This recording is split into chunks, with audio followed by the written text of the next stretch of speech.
Assalamualaikum warahmatullahi wabarakatuh. Perkenalkan, nama saya Sabila Zahira dengan NIM 2104255.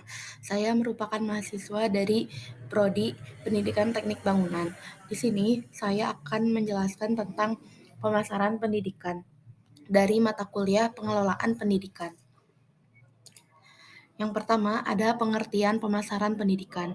Menurut Habel, pada tahun 2020 mendeskripsikan penerapan konsep pemasaran sebagai sebuah organisasi yang memenuhi kebutuhan dan keinginan pelanggan sebagai sarana untuk mencapai tujuan.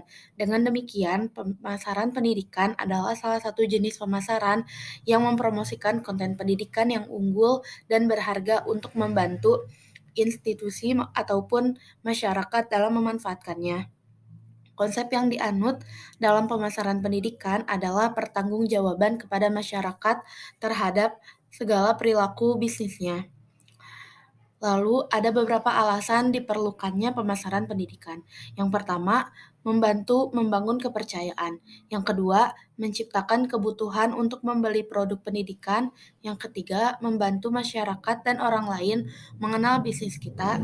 Yang keempat, memposisikan sebagai pemimpin pemikiran. Yang kelima, biaya lebih murah. Yang keenam, mengubah orang lain menjadi pelanggan. Menurut Kotler dan Fox, pada tahun 1985 membagi customer pendidikan itu menjadi 16, yaitu yang pertama ada siswa saat ini, yang kedua ada calon siswa, yang ketiga ada fakultas, yang keempat ada orang tua siswa, yang kelima administrasi dan staf, yang keenam alumni, yang ketujuh pemasok, yang kedelapan pesaing, yang kesembilan instansi pemerintah, yang ke-10 komunitas bisnis, yang ke-11 media massa, yang ke-12 yayasan, yang ke-13 wali amanat, yang ke-14 akreditasi organisasi, yang ke-15 masyarakat setempat, dan yang ke-16 ada masyarakat umum. Selanjutnya ada tujuan pemasaran pendidikan. Adapun untuk tujuan pemasaran pendidikan diantaranya yaitu yang pertama memberi informasi kepada masyarakat tentang produk-produk lembaga pendidikan. Yang kedua, meningkatkan minat dan ketertarikan masyarakat pada produk lembaga pendidikan. Yang ketiga, membedakan produk lembaga pendidikan dengan lembaga pendidikan lain. Yang keempat, memberikan penilaian lebih kepada masyarakat dengan produk yang ditawarkan. Yang kelima, menstabilkan eksistensi dan juga kebermaknaan lembaga pendidikan di masyarakat. Dengan demikian, tujuan dari pemasaran pendidikan itu sendiri adalah membantu kesuksesan customer pendidikan sesuai dengan tujuan. Gabungan dari tujuan dari institusi pendidikan itu sendiri dan tujuan customer dengan memastikan keterlibatan dan keberhasilan customer. Selanjutnya ada strategi pemasaran pendidikan. Untuk pengertiannya sendiri, strategi pemasaran pendidikan itu memandang pasar merupakan bagian yang penting dari setiap institusi sekolah. Tanpa pasar yang ada di bawah kontrolnya, kemungkinan sebuah sekolah tidak akan dapat bertahan hidup. Lalu segmentasi pasar yang efektif artinya dapat mengelompokkan pelanggan di dalam suatu segmen dengan cara tertentu, sehingga hasilnya sangat serupa menurut karakteristik yang relevan dalam masing-masing segmen. Di zaman sekarang itu dikenal istilah 19 P's of Marketing, yaitu the right planning, targeting people, the right product or service, right place or distribution, right price, right promotion, right partners, and the right presentation with the right amount of passion. Selanjutnya, ada kepuasan pelanggan pendidikan. Untuk definisinya sendiri, kepuasan pelanggan adalah istilah yang digunakan untuk mengekspresikan keadaan nyaman oleh pelanggan dengan kualitas suatu produk atau jasa. Konsep kepuasan bergantung pada variabel psikologis dan fisik. Adapun untuk faktor penentu dalam kepuasan pelanggan pendidikan adalah ekspektasi dari pelanggan itu sendiri, yang bisa dipengaruhi oleh diantaranya yaitu harapan, pengalaman, serta tuntutannya. Selanjutnya, ada kebutuhan pelanggan pendidikan tinggi. Kebutuhan merupakan sesuatu yang memaksa seseorang untuk bertindak dan perlu untuk dipenuhi, di mana kebutuhan tersebut merupakan persoalan yang timbal balik dari sumber internal atau motivasi yang beragam menurut situasi dan pendidikan. Adapun mengutip menurut Maslow, ada 5 tingkatan kebutuhan manusia secara hierarki, yaitu yang pertama ada kebutuhan fisiologis, kebutuhan rasa aman, kebutuhan sosial, kebutuhan harga diri, dan kebutuhan aktualisasi diri. Selanjutnya, ada faktor yang mempengaruhi pola perilaku konsumen. Ada kategori utama yang mempengaruhi perilaku pelanggan adalah seperangkat faktor pribadi yang mencakup umur, tahapan daur hidup, pekerjaan, keadaan ekonomi, gaya hidup, dan juga kepribadian. Adapun faktor psikologi yang mempengaruhi perilaku pelanggan yang terdiri dari motivasi, pembelajaran, persepsi, kepercayaan, dan juga sikap. Selanjutnya, ada tren digital marketing. Untuk pengertian dari digital marketing itu sendiri adalah suatu kegiatan pemasaran atau promosi sebuah brand atau produk menggunakan media digital atau internet. Tujuan dari digital marketing ini sendiri adalah untuk menarik konsumen dan calon konsumen secara cepat. Penerimaan iptek di masyarakat saat ini sangat luas sehingga kegiatan pemasaran dikarenakan penerimaan iptek di masyarakat sangat luas, menyebabkan kegiatan pemasaran secara digital dijadikan pilihan utama oleh perusahaan. Akibatnya, perusahaan saling berkompetisi membuat konten yang menarik untuk dipasarkan.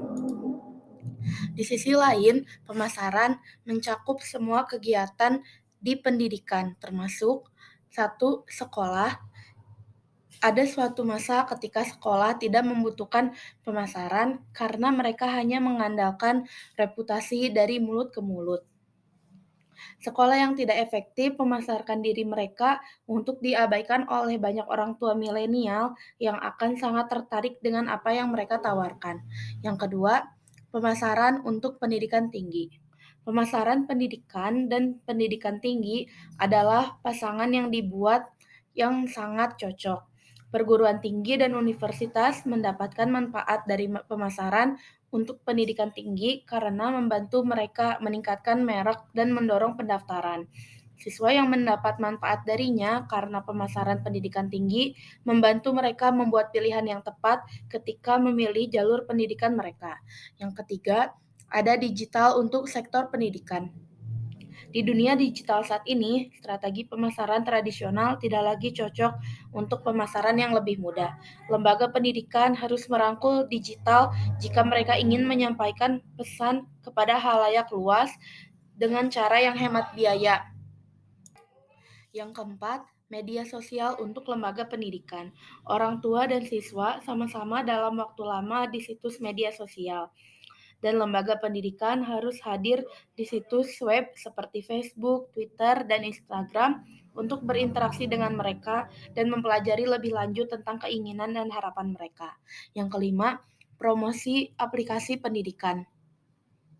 Pasar aplikasi pendidikan saat ini sangat kompetitif sehingga tidak cukup memiliki produk yang hebat. Kita juga harus memiliki strategi pemasaran yang hebat yang dijalankan dengan sempurna untuk menjadi yang terdepan dalam persaingan.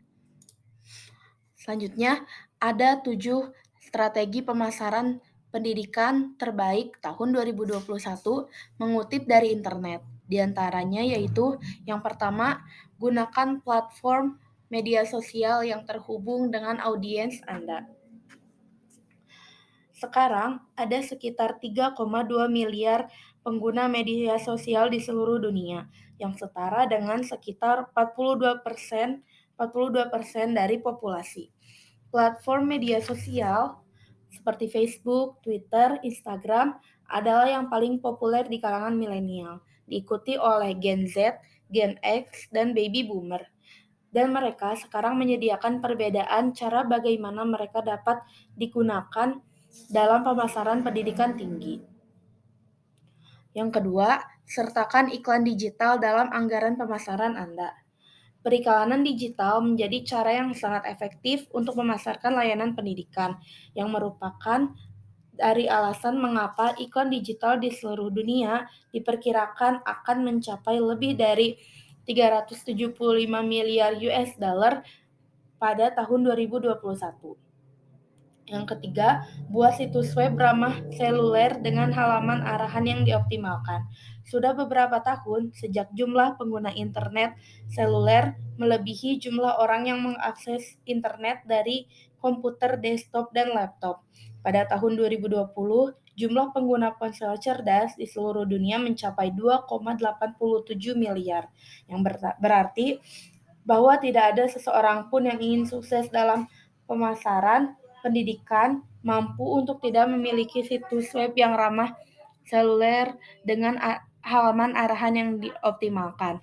Agar situs web ramah seluler, situs tersebut harus terlihat dan terasa hebat di perangkat seluler yang mencakup bahwa semua tautan dan elemen navigasi harus dapat diklik dengan mudah, situs harus responsif, dan waktu pemuatan itu sendiri tidak boleh lebih dari 3 detik. Yang selanjutnya ada dorong siswa untuk memberikan ulasan online. Saat menerima ulasan online, pastikan untuk menanggapinya secepat mungkin. Jangan abaikan ulasan negatif pada saat yang sama, tapi jangan juga meremehkan. Ini adalah fakta yang terkenal pada titik ini bahwa 90% konsumen membaca ulasan online sebelum mengunjungi bisnis atau membayar layanan. Itu sebabnya ulasan online harus menjadi bagian integral dari semua strategi pemasaran pendidikan tinggi. Cara terbaik untuk mendorong meninggalkan ulasan online adalah dengan membuat proses merancang itu lebih baik lagi, buat lebih menyenangkan daripada memaksa siswa untuk mengisi formulir yang panjangnya sangat lumayan. Dapat menerapkan peringkat berbasis bintang dan membuat umpan balik secara lisan sepenuhnya. Yang kelima, buat video konten yang menarik. Semakin banyak pemasar yang mengatakan bahwa konten video memberi mereka laba atas investasi yang besar dan mudah untuk mengetahui. Lagi pula, 78% orang menonton video online setiap minggu dan 55% melihat video online setiap hari. Maka dari itu, dibutuhkannya konten video yang menarik agar lebih dilihat dan dikenal oleh banyak orang. Yang keenam, promosikan keamanan. Di sini, tantangan akan datang dari peningkatan jumlah pesaing yang pindah ke ruang pendidikan online yang akan dihadapi oleh setiap perusahaan ataupun brand. Karena kita pun mengalami krisis COVID-19 pada tahun 2020 hingga sekarang pun masih terasa dampaknya. Yang ketujuh, buat aplikasi pendidikan. Dengan ledakan yang sekarang menemukan cara untuk belajar ataupun mengakses materi pendidikan secara online, memiliki aplikasi adalah cara lain yang fantastis untuk keduanya, yaitu menarik dan mempertahankan pengguna. Daripada harus menavigasi ke situs web Anda, memiliki tombol sederhana di layar beranda yang berbentuk aplikasi dan dapat diklik langsung dan masuk ke pelajaran adalah kenyamanan yang ingin mereka dapatkan dan tidak bisa diremehkan. Mungkin sekian yang dapat saya sampaikan. Mohon maaf bila ada kekurangan dan kesalahannya. Wassalamualaikum warahmatullahi wabarakatuh.